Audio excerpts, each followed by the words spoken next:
sen arzu tamam, manzil tamam. Kışkınım akasiga mehmon ekan. Bugün bildim singillar yig'lar ekan. Ketar chog'i bildirmayin ko'ngillar. Dog' bo'lmasdi hiçbir yakam, sen yok edi xonada.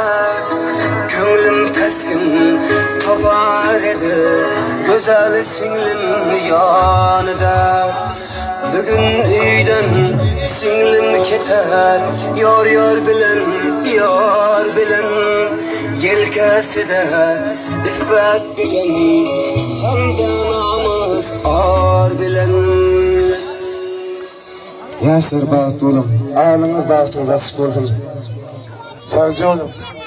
Tüyüzül tortoruna hem oluşturulun hani yaşlan bile. Senin hem tüyüzül tortor. Hani oluşturun hormatı. Arka görüşünde yaşlan o şekilde varıl bağda asım kızgılan saatliği burada devam etti. Çeperek, umida, bak oğlum, şu toya katlaş bilmedik atam ağzından kutla ya.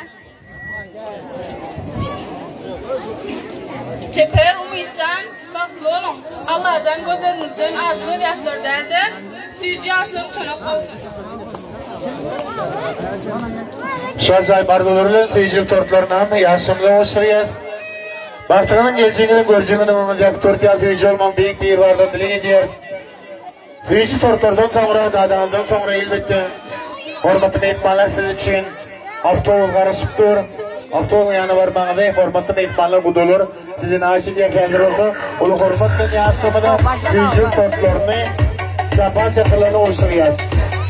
Bağıtlı olun, bağıtlar olun.